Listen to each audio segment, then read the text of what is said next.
A fire doesn't just begin, it needs a spark, fuel, and air. But when three separate blazes erupted simultaneously across the Hartwell Plantation in the Carolina Low Country on the night of August 14, 1823, one in the cotton gin house, another in the main residence's kitchen wing, and the third in the overseer's quarters nearly 300 yards away, investigators found themselves facing an impossibility. The local magistrate's report, sealed for 43 years and only discovered during courthouse renovations in 1866, contained a single handwritten note in the margin: "No rational explanation exists." What happened that night destroyed more than property. It unraveled a web of secrets so carefully maintained that an entire community had conspired, consciously or not, to keep them buried. And the most disturbing part? Nearly everyone involved knew exactly what was coming. Before we continue with the story of the Hartwell Plantation, I need you to do something important. If you're intrigued by historical mysteries that make you question what really happened, hit that subscribe button and turn on notifications so you never miss our stories. And I'd love to know, drop a comment telling me what state or city you're listening from. Are there any dark historical events from your area you'd like us to explore? Now, let's return to that August night in 1823 and the days that led up to it, because nothing that happened was truly sudden.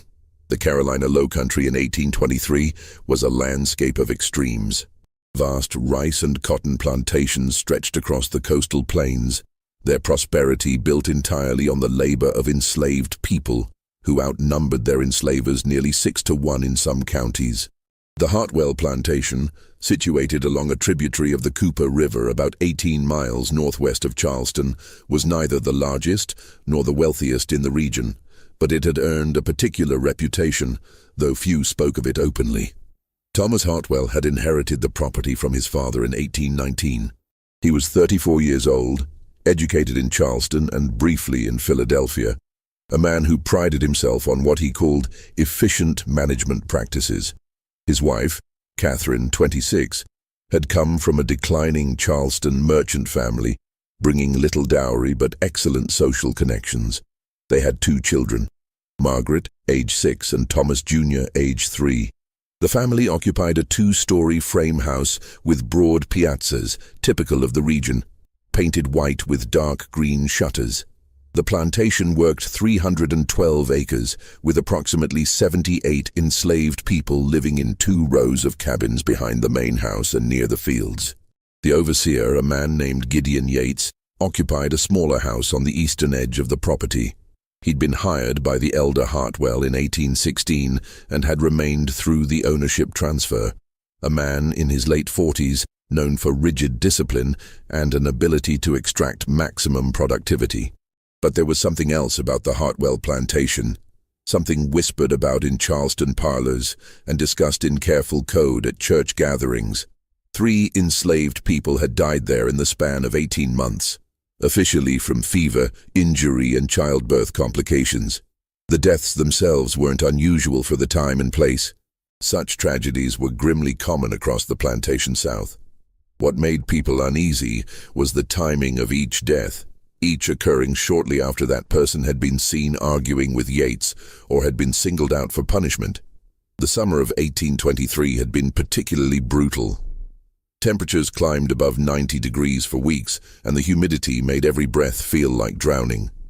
The cotton crop demanded constant attention, and Hartwell, facing debts from a failed speculation in Charleston real estate, pushed for increased production. Yates, in turn, pushed the enslaved workers harder than ever before.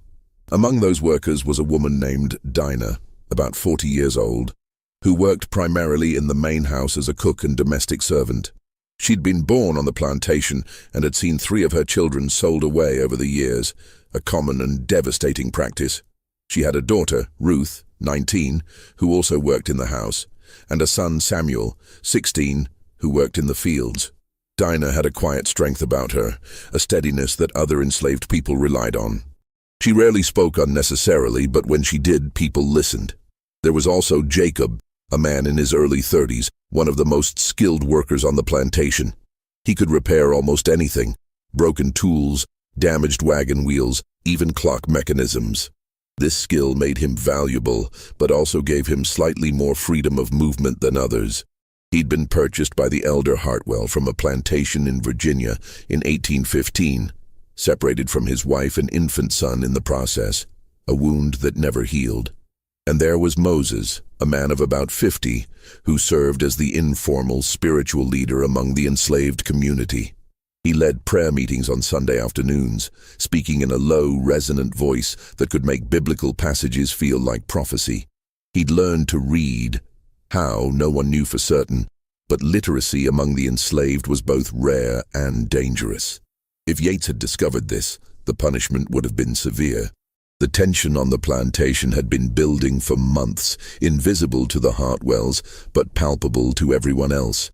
It started with small things. Tools that mysteriously broke just when they were most needed, a fence gate left unlatched allowing livestock to wander, a cooking fire that nearly went out during dinner preparations, forcing a delay in the family's evening meal. Each incident was minor, easily explained as accident or negligence, but their frequency increased through July and into August. Yates responded with stricter discipline, reducing already meager rations, extending work hours into the evening, and increasing the use of physical punishment. The plantation became a pressure vessel with no release valve. On August 10th, 4 days before the fire, something happened that would later be remembered as significant, though at the time it seemed like just another ugly incident in an ugly system.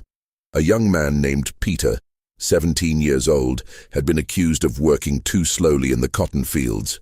Yates decided to make an example of him, administering a public whipping in the yard between the enslaved people's cabins. The punishment was savage enough that Peter could barely stand afterward. Dinah and Ruth were ordered to tend to his injuries.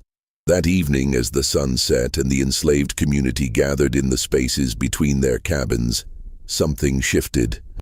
Moses led a prayer meeting as he often did, but witnesses would later recall that the prayers that night felt different, more like declarations than supplications.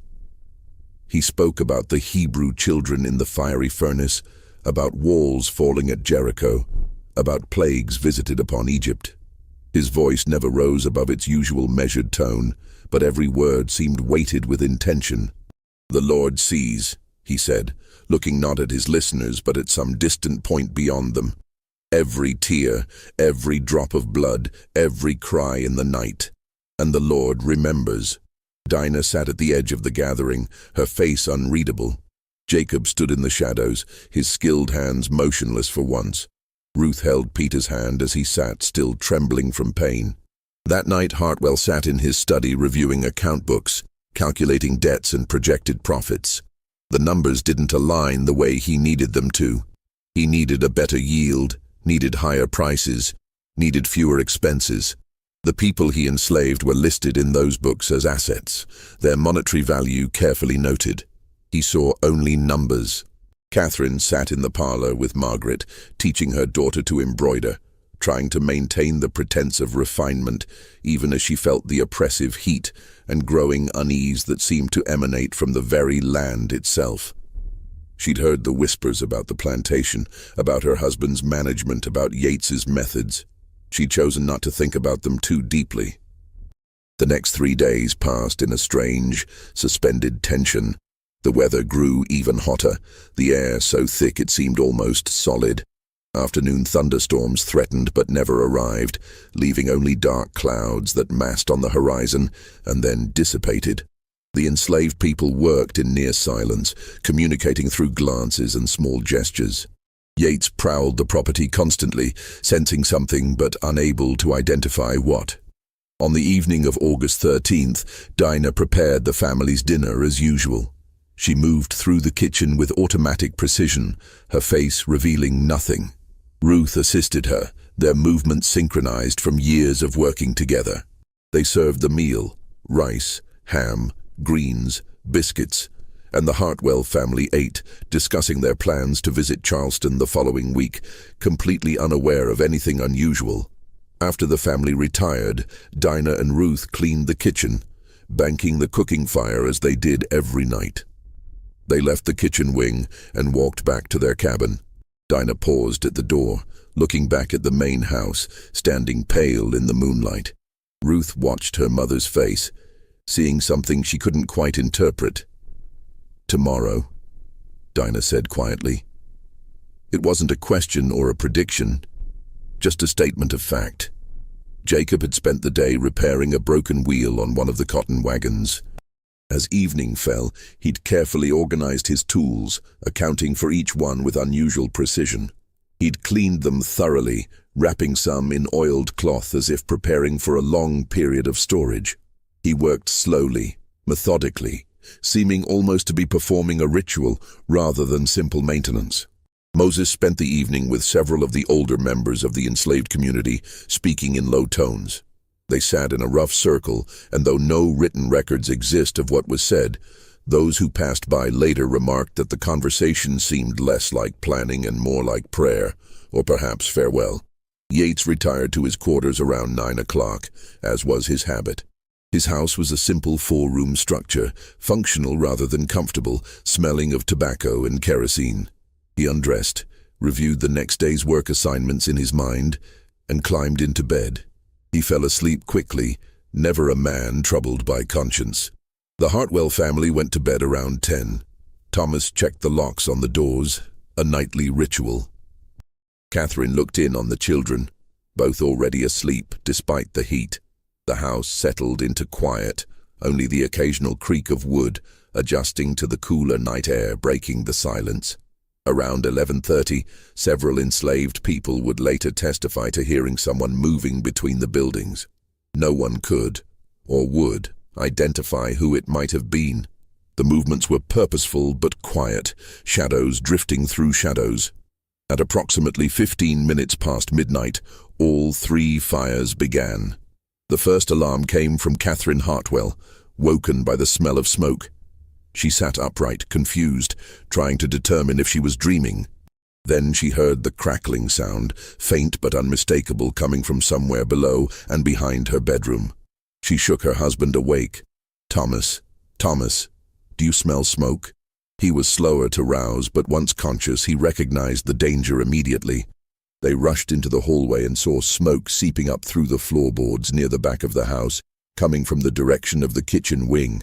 "Get the children!" Thomas shouted, already running toward the stairs. "Get them outside!"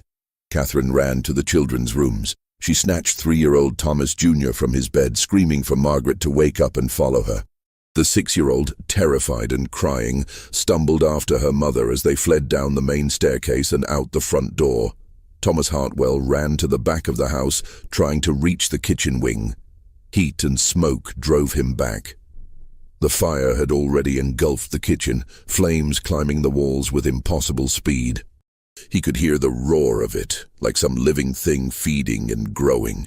He stumbled outside, looking wildly around, and that's when he saw the second fire. The cotton gin house, a substantial building about 60 yards from the main residence, was also burning. Flames shot through its roof, illuminating the entire yard in flickering orange light. "Fire! Fire!" he screamed, his voice breaking with panic. "Everyone wake! Fire!" People began emerging from the enslaved people's cabins, some carrying buckets, others just standing in frozen shock. The bucket brigade, the standard response to plantation fires, began to form. But even as people ran toward the main house with water, there was a third shout, this one from a field hand named Benjamin. "Mr. Yates's house. It burning too. Impossible." That was everyone's first thought. Yates's house was 300 yards to the east, separated from both the main residence and the gin house by open ground. There was no way a fire could have spread there. Not that quickly. Not across that distance. But it was true. Flames were visible in the windows of the overseer's house, already advanced enough that the structure was clearly lost. The next 2 hours dissolved into chaos. The bucket brigade split into 3 groups, but each fire was already too advanced to contain. The kitchen wing of the main house was engulfed, and despite desperate efforts, the fire spread to the main structure. Catherine Hartwell stood in the yard clutching her children, watching her home burn. Around her, Enslaved people ran with buckets, their faces lit by flames, expressions ranging from frantic effort to something harder to interpret. Thomas Hartwell abandoned the main house and focused his attention on the gin house, screaming orders, organizing men to form lines, demanding faster water delivery. But the gin house was full of highly flammable cotton and oil-soaked machinery. It burned like a torch, the heat so intense it was dangerous to approach within 20 feet. Several men ran toward Yates's house, but by the time they arrived, the structure was fully involved. They circled it, calling for Yates, getting no answer. The heat drove them back. They could do nothing but watch it burn. By 3 o'clock in the morning, all 3 buildings were reduced to smoking ruins. The main house had partially collapsed, only the front section and part of the second floor remaining. The gin house was gone entirely, just a pile of charred timbers and twisted metal. Yates' house had burned to the foundation, leaving only the brick chimney standing like a blackened tombstone. As dawn broke, painting the sky pink and gold in cruel contrast to the devastation below, Thomas Hartwell stood amid the ruins trying to comprehend what had happened. His wife and children sat on the grass near the carriageway, wrapped in blankets someone had retrieved from an untouched storage building. Around them, exhausted people collapsed where they stood, some crying, others silent. And Gideon Yates was nowhere to be found. A search party formed as soon as there was enough light to see. They approached the ruins of the overseer's house carefully, the bricks still radiating heat. What they found would become the subject of intense speculation and carefully worded official reports. Yates's body was in what had been his bedroom, burned beyond easy recognition but identifiable by location and certain personal effects. A metal belt buckle, a pocket watch, somehow partially intact. But there was something strange about the position of the remains. He appeared to have been lying in bed when the fire occurred, suggesting he'd either been overcome by smoke before he could escape or had been unconscious for some other reason. The plantation's elderly physician, Dr. Harris, was summoned from his home 5 miles away.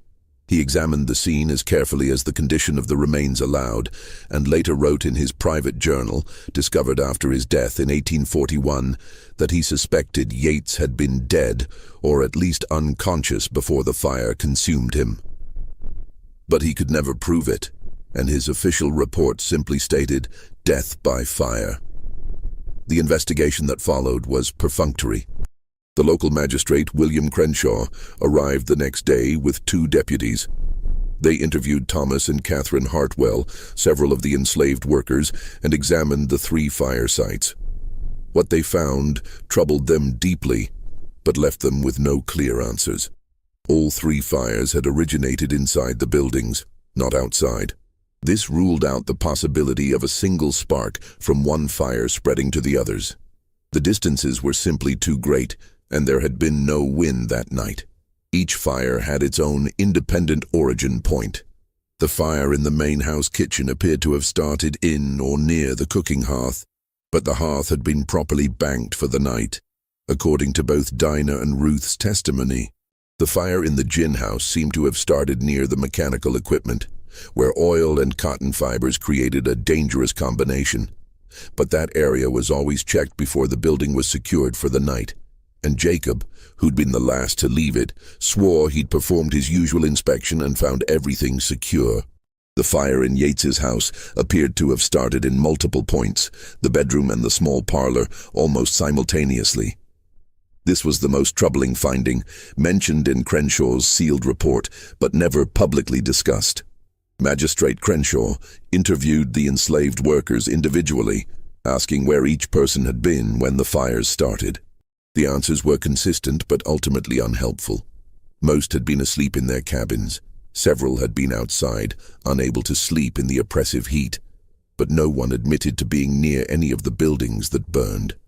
He asked specifically about Dinah, Ruth, Jacob, and Moses, the 4 people most frequently mentioned in others' testimony as leaders or influential figures in the enslaved community. All 4 had been in their cabins, according to their own statements and witnesses who corroborated seeing them there. Did anyone have grievances against Overseer Yates? Crenshaw asked. A delicate question in a system built on forced labor and brutality.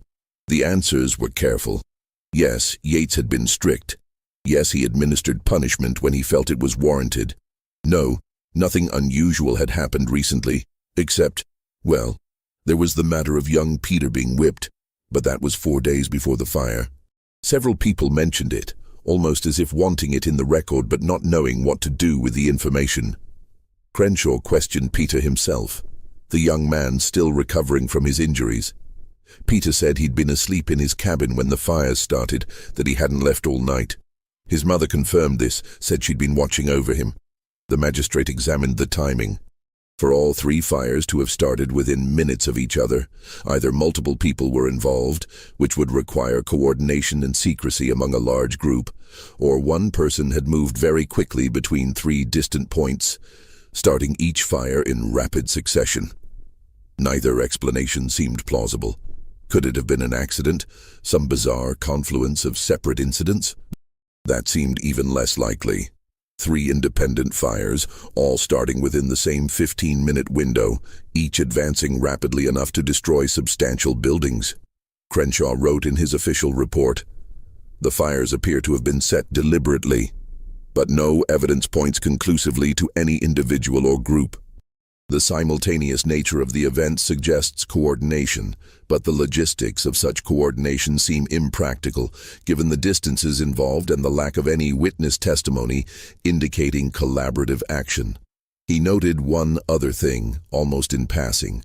Several of the enslaved workers interviewed displayed an unusual calmness when describing the events, as if the disaster had been expected or understood on some level not accessible to this investigation. His final conclusion was unsatisfying but honest. Without additional evidence or testimony, this investigation cannot determine the responsible parties. The fires are ruled as suspicious origin, case to remain open pending new information. No new information ever emerged. The case was never solved, and Crenshaw's decision to seal parts of his report for 43 years suggested he'd found something that troubled him enough to hide it. Or perhaps he'd simply given up trying to explain the inexplicable. In the days and weeks following the fire, the Hartwell plantation became a scene of difficult decisions and fractured lives. Thomas and Catherine Hartwell moved temporarily into a tenant house on the property while considering their options. The financial impact was devastating. The main house had not been fully insured. The gin house represented a massive loss of equipment and stored cotton. And Yates' death meant finding and training a new overseer.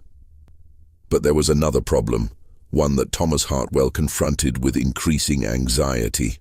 The enslaved workforce knew something he didn't. He could see it in their faces, in the way they moved and spoke and looked at him. There was no open defiance, no rebellion, just a quiet awareness, a sense of shared knowledge that excluded him entirely. He called Moses to meet with him 3 days after the fire. They stood in the yard where the gin house had been, ash still drifting in the slight breeze. "You know something," Hartwell said. It wasn't a question. Moses looked at him with those deep-set eyes that seemed much older than his years. "I know what everyone knows, sir. There was a fire. 3 fires, at the same time, miles apart. Yes, sir, strange thing. More than strange, impossible." Moses was quiet for a moment, then he said, "The Lord works in mysterious ways." It was such a platitude, such a standard deflection, that Hartwell almost struck him. But something in Moses's tone made him hesitate. It wasn't mockery exactly, but it wasn't submission either. It was simply statement of fact. "If you know something about how those fires started, I know the same as you, sir. I was asleep, then I heard the alarm, then I helped carry water. That's all I know about what happened." The careful phrasing, what happened, not how it happened, or who did it, just what happened. Hartwell let him go, knowing the conversation had yielded nothing and everything at the same time. Moses knew. They all knew. But knowing and proving were different things, and in the coded language of the plantation system, certain truths could exist without ever being spoken aloud. Catherine Hartwell had her own suspicions, focused primarily on Dinah and Ruth. They'd been the last to leave the kitchen that night. They'd banked the fire, they'd locked the door. The fire had started there. But when she questioned Dinah directly, the older woman's face remained impassive. "I did everything same as always, ma'am. Same as every night for 20 years. Fire was low, coals covered, nothing burning that shouldn't be. But something went wrong. Yes, ma'am, something went wrong." The way she said it, factual, unemotional, carrying no hint of guilt or defensiveness, made Catherine deeply uneasy. She dismissed Dinah but found herself unable to shake the feeling that she'd just been told something important without any actual information being conveyed. The plantation struggled through the late summer and fall. A new overseer was hired, a man named Curtis who came with good references but lacked Yates's experience. The cotton crop was harvested, but without the gin, it had to be transported to a neighboring plantation for processing, cutting into already reduced profits.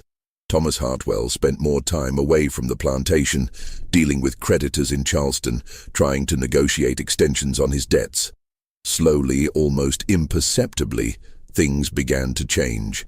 The new overseer, Curtis, was not a gentle man. No overseer in that system could afford to be. But he was less cruel than Yates had been. He seemed to understand in some instinctive way that he was walking on ground where something had happened. Some line had been crossed, and that crossing it again would be unwise. The punishments decreased. The rations improved slightly. Work hours remained long but stopped extending into the night. It wasn't freedom, wasn't justice, wasn't even basic human decency by any reasonable standard, but it was measurably better than what had come before, and everyone on the plantation understood, without it ever being stated, that this change was somehow connected to that August night. The rebuilding began in early 1824. Thomas Hartwell, unable to secure enough capital to rebuild the main house to its former size, constructed a smaller residence. The gin house was rebuilt in a new location, farther from the main buildings. The overseer's position remained filled by Curtis, who chose to live in a newly constructed house on the opposite side of the property from where Yates's had stood. Dinah continued to cook for the family, training Ruth in the skills that would eventually be passed to another generation. Jacob continued to repair and maintain equipment, his skilled hands steady and reliable. Moses continued to lead prayer meetings, his voice still resonant, still making prophecy sound like history and history sound like prophecy. And the secret of August 14, 1823, remained held by those who knew it and never shared it with those who didn't. In 1826, Thomas Hartwell sold the plantation. He claimed it was for financial reasons, and that was certainly part of the truth. The debts he'd accumulated were substantial, and the fire had destroyed any chance of recovering his position. But those who knew him noted that he never seemed comfortable on the property after the fire, never quite able to shake the feeling that he was being watched and judged by forces he could neither see nor control.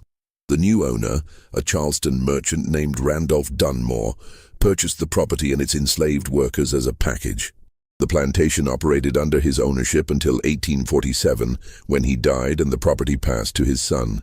During those 21 years, the plantation was never particularly prosperous, but it was also never the site of any notable tragedy or disaster. Dinah died in 1832 at approximately 49 years old. She was buried in the enslaved people's cemetery on the plantation, her grave marked only with a simple wooden cross that has long since rotted away. Ruth continued her mother's work until she was sold in 1835 to a plantation further inland, a common fate, families separated by economic necessity or owner's whim. Jacob lived until 1838, when he died of injuries sustained in a wagon accident. Some wondered in whispers whether the accident had truly been accidental, whether he'd known something that eventually made him a liability. But there was never any evidence of foul play. He was buried near Dinah, in the section of land that enslaved people had claimed for their own eternal rest. Moses lived the longest, surviving until 1844. In his final years, his role as spiritual leader of the enslaved community became more prominent, and his prayer meetings were attended by dozens of people. When he died, people came from several neighboring plantations to pay their respects, a rare occurrence that spoke to the impact he'd had on many lives. He was buried in the same cemetery, his grave eventually marked by a field stone on which someone had scratched a rough cross. The three of them, Dinah, Jacob, and Moses, were remembered by the enslaved community long after their deaths. Stories were passed down, though always carefully, always in coded language that could be interpreted multiple ways depending on the listener. They understood things, old-timers would say. They knew what was needed, others would add. That night, the three fires burned. Some would whisper, justice came in the only way it could. But it was always speculation, always implication, never direct statement. The secret, if secret it was, remained protected by those who held it. Peter, the young man whose whipping had preceded the fire, lived until 1863. He was 40 years old when the Civil War finally reached the Carolina Lowcountry and Union forces occupied the region. In the chaos of the war's end and the beginning of Reconstruction, he gained his freedom. He lived another 4 years as a free man, working as a laborer in Charleston, before dying of yellow fever in 1867. He never spoke publicly about August 14, 1823, though some claimed he carried scars from that night's whipping until the day he died, physical reminders of the system that had brutalized him and so many others. The Hartwell plantation itself changed hands several times in the decades following Thomas Hartwell's sale. Each owner tried to make the property profitable with varying degrees of success. The main house that replaced the burned one still stood as of 1860, though by then it showed signs of neglect. The Civil War brought destruction to much of the Low Country, and the Hartwell property did not escape damage. By 1868, the plantation system had collapsed, the enslaved people freed, and the economic structure of the entire region transformed. The former Hartwell plantation was divided and sold in parcels. Some of the land went to formerly enslaved people trying to establish their own farms during Reconstruction, though most of those efforts were later undermined by violence and legal manipulation. Other parcels were purchased by northern investors or local whites trying to adapt to the new economic reality. The section of land where the three fires had burned, the main house location, the gin house site, and the spot where Yates's house had stood, remained largely unused. Local people, both black and white, seemed to avoid it. Several attempts to build on those sites were abandoned, the reasons varying. Foundation problems, disputes over property lines, lack of capital. But underlying all the practical reasons was a vague discomfort, a sense that something had happened there that had never been fully resolved or understood. In 1873, a journalist from Charleston visited the area, researching a series of articles on the transformation of low-country plantations after the war. He interviewed several elderly, formerly enslaved people, recording their memories of the old system. One woman, whose name he recorded only as Aunt Sarah, age listed as approximately 70, told him about the Hartwell plantation and the night of the three fires. "I was young then," she said, "but I remember 3 fires all at once. They said it couldn't be done, but it was. They said nobody could have done it, but somebody did, or maybe several somebodies we never knew for sure. But I'll tell you this, after that night, things got better. Not good, but better, and sometimes that's the most you can hope for. Sometimes that's what justice looks like." The journalist asked her if she knew who had started the fires. She looked at him with eyes that had seen slavery, war, and freedom, and said, "I know what everybody knows. There was 3 fires. They burned, and some things that needed burning got burned up." He pressed her, but she would say nothing more. He interviewed several other people, getting similar responses. Acknowledgement of the fires, vague suggestions of justice or divine intervention, but no direct accusations or confessions. He eventually abandoned that part of his article, deciding it was impossible to get clear information about events 50 years in the past. But he wrote in his personal diary, never published during his lifetime. There is a story here, carefully guarded. The people I interviewed know more than they're telling, but they've kept the secret for half a century and have no intention of sharing it with a stranger. Whatever happened that night, whoever was responsible, they've become part of a collective memory that serves a purpose beyond historical accuracy. They've become symbol and lesson combined, a reminder that the impossible can happen when enough people will it into being. The mystery of the 3 simultaneous fires at the Hartwell Plantation has never been solved in any official sense. No confession was ever made, no evidence ever emerged that conclusively identified the person or people responsible. The sealed portions of Magistrate Crenshaw's report, discovered in 1866 during courthouse renovations, added few new facts, but confirmed what many had suspected. Crenshaw himself believed the fires were deliberately set as an act of coordinated resistance, but felt he lacked sufficient evidence to prosecute anyone. His private notes found with the report included this passage. The logistics suggest either one person moving with impossible speed and precision, or multiple people acting in perfect coordination without any detectable communication. Neither seems plausible, yet one must be true. The alternative, that 3 unrelated accidental fires occurred simultaneously in 3 separate locations, is statistically impossible. I am forced to conclude that this investigation has failed, not for lack of diligence, but because the truth is being protected by a community that sees no benefit in revealing it. Perhaps they are right. Perhaps some truths are best left unspoken. Modern analysis of the case, conducted by historians studying slavery and resistance in the antebellum South, has offered several theories. The most commonly accepted theory among scholars suggests that at least 3 people were directly involved in setting the fires, with many others providing covering alibis and maintaining collective silence afterward. The precision of the timing would require careful planning and coordination, possibly using signals or prearranged timings based on natural markers like moon position or insect sounds. In this interpretation, Dinah, Jacob, and Moses are seen as probable leaders or coordinators, but dozens of others must have been aware and complicit.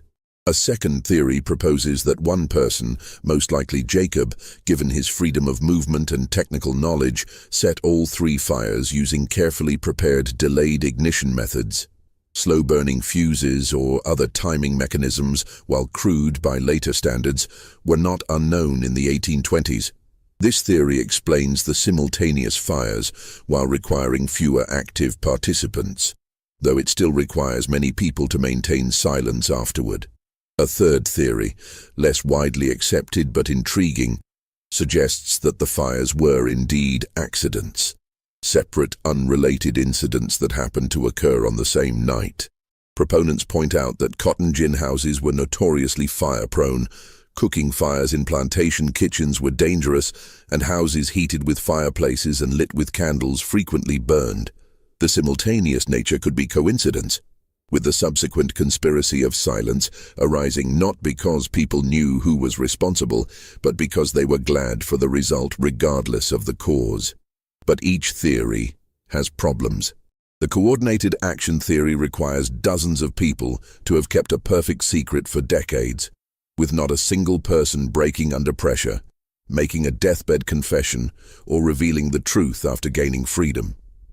The single-actor theory requires technical sophistication that seems unlikely for the time and place, and the accident theory requires accepting a statistical near-impossibility. What's most fascinating about the case, from a historical perspective, is what it reveals about resistance within the slavery system. Whether the fires were deliberately set or not, the reaction to them, the collective silence, the coded language, the careful protection of any incriminating information, demonstrates a level of organized resistance that white enslavers feared deeply and often refused to acknowledge.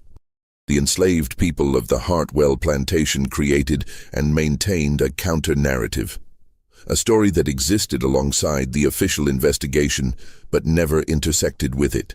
In their version, August 14th, 1823, was a night when justice arrived through mysterious but somehow appropriate means.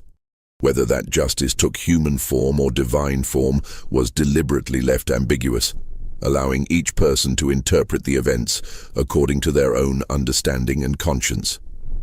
Physical evidence of the fires has long since disappeared. The plantation site has been developed and redeveloped over nearly 200 years. A modern subdivision now occupies part of the land, with no markers indicating what once stood there. The enslaved people's cemetery, where Dinah, Jacob, and Moses were buried along with dozens of others, was located on a section of land that became a county road in the 1920s. The bodies were never formally relocated, and the cemetery's exact location is now lost. But the story persists, passed down through generations of descendants, both of the enslaved and the enslavers. It exists in family histories, in local folklore, in academic studies of slavery and resistance. The details vary depending on the teller. Some versions emphasize divine intervention, others human cunning, still others the simple coincidence of multiple events. But the core remains the same. On August 14th, 1823, 3 fires burned simultaneously across the Hartwell plantation, destroying property, killing an overseer, and changing the lives of everyone involved. The question of who did it has never been answered and likely never will be. But perhaps that's not the most important question. Perhaps the more significant question is, why does it matter? Why has this particular incident been remembered, studied, and discussed for 2 centuries, while countless other acts of resistance and rebellion have been forgotten? Maybe it's because the 3 simultaneous fires represent something larger than a single act of resistance or revenge. They represent the impossibility at the heart of the slavery system itself, the impossibility of keeping human beings in bondage indefinitely, the impossibility of maintaining absolute control over people who retain their capacity to think and plan and act, the impossibility of predicting or preventing resistance when the alternative is endless suffering. The fires were impossible in the same way that slavery was supposed to be permanent and inevitable. Both impossibilities turned out to be false. The fires proved that determined people could accomplish what seemed logistically unfeasible. And the fires, in their own small way, foreshadowed the much larger fires that would eventually burn across the entire South during the Civil War, destroying the slavery system itself. For the people who lived through that night, the truth of what happened and who was responsible may have been clear. For those of us looking back across 2 centuries, we can only see shadows and echoes. But perhaps that's appropriate. Perhaps the ambiguity, the unanswered questions, the carefully maintained silence are all part of what makes the story meaningful. The people who knew, who really knew, took their knowledge to their graves. They left behind only the facts that couldn't be disputed. 3 fires, 1 night, 1 overseer dead, and a plantation that was forever changed. The rest is mystery, speculation, and the kind of justice that exists outside official systems and documented histories. On hot August nights in the low country, when the air is thick and the sky heavy with clouds that won't release their rain, some people claim they can still smell smoke drifting across the land where the Hartwell plantation once stood. It's almost certainly imagination, the power of suggestion combined with atmospheric conditions that remind one of fire. But local storytellers like the image, and so it persists. The story of the 3 fires has become part of the region's identity, a reminder of the dark history that shaped the land and the people who live on it. It's taught in some local schools, included in historical tours, and referenced in academic work about slavery and resistance in the antebellum South. But the deeper story, the one about who did it and how and why, the one that Dinah and Ruth and Jacob and Moses and dozens of others knew but never told, that story remains locked away, protected by time and death and the decision of an entire community to keep their secrets. Maybe that's how it should be. Maybe some victories, achieved through methods that were necessary but could never be openly acknowledged, deserve to be celebrated without being fully explained. Maybe the mystery is part of the memorial, a way of honoring not just what was done, but the courage it took to do it and the discipline it took to never speak of it afterward. What do you think of this story? Do you believe it was coordinated action, a lone actor, or impossible coincidence? Could something like this really have happened, or has 2 centuries of storytelling turned fact into legend? Leave your comment below with your theory. And if you're fascinated by these dark historical mysteries that blur the line between fact and folklore, subscribe to our channel, hit that notification bell, and share this video with someone who loves untold stories from America's past. There are countless more mysteries waiting to be explored, stories that challenge us to think about history in new ways. See you in the next video.